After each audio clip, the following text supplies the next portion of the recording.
There's two types of sloth. There's sloth which is natural, and there's sloth which is spiritual. Acedia is what they used to call it, the devil of the noonday sun, to quote some of the early monks in ancient Egypt. Acedia, or spiritual sloth, says, I don't have to worry about what's in the future. God's good and that's it. I have a cousin who half jokingly said, well, now that I got a priest cousin, I don't have to worry anymore. Surely your prayers are going to get me into heaven, right? So I can just coast. There's also natural laziness. I don't want to exert myself, And there's that couch potato idea. What is so seductive about television?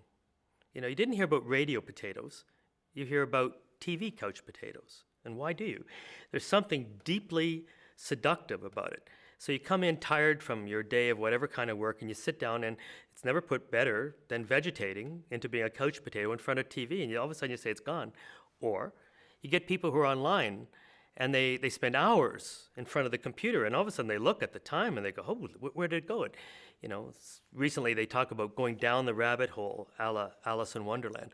And you've gone down the rabbit hole, linking. So most people don't really read websites. They read enough and they link. They jump from one to another. It's like Seinfeld, men don't want to know what's on TV. They want to know what else is on TV.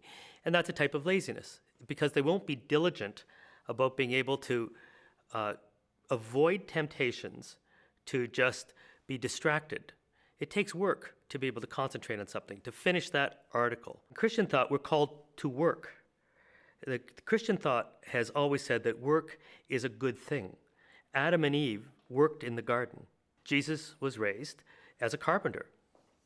He was the son of a carpenter. He worked as a carpenter. You arise above sloth by diligence, saying, I will work at what I am called to work at, to achieve the good that I know I can achieve.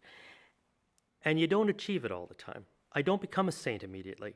I don't become virtuous immediately. In fact, I may be a very, very miserable person while I'm trying to deny myself all these things. It's why we have Lent.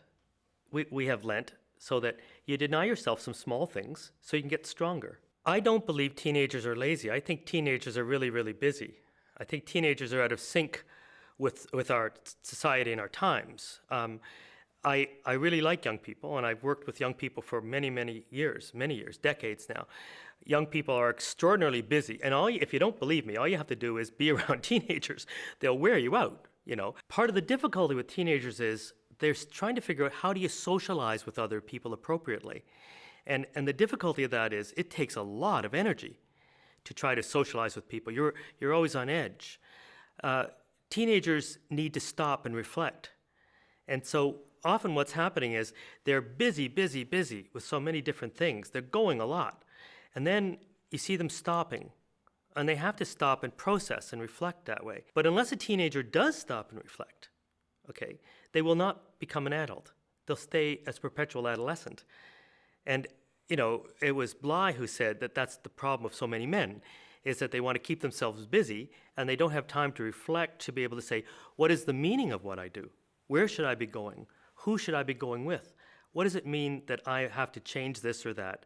What do I have to leave aside to be able to be a full adult? Why was the second rule of the Ten Commandments, keep holy the Sabbath day? Because you have to be able to say that sooner or later you've got to stop. A workaholic is usually suffering from fear, not so much sloth as fear. Fear that if I stop, I'll have to evaluate who and what I am and where I'm going and why I'm going there. So a workaholic will substitute action of many sorts because they tend to be people that can concentrate well. Hobbies are an example of sloth in many cases because we can lose ourselves in things which are not just good distractions, ways to relax, but we can lose ourselves in things which absorb too much of our time to no end. Nothing's more boring than people from outside a certain very narrow echelon of hobbyists, trying to talk about something else. You should give your head a shake and say, gee, if the wider world doesn't really care about something that I'm pouring my lifeblood into, maybe there's a sense to that. Maybe there's a truth to that is not really where I should be pouring everything in. We see a strange thing. We see people that are busier and busier, rarely asking themselves, why are you so busy? I often say to people when they say, well, I'm good enough. I don't need religion. I don't need this, that. And I say to them, I say, well, you're not called to be good. Unbelievers are good. All kinds of people are good, or else they cast you out of society if you're not good. So what? Anybody's good. Are you great? A believer is called to be great. And what I often say to them is, are you a saint yet? And if you're not, why not? That's what you have to work on.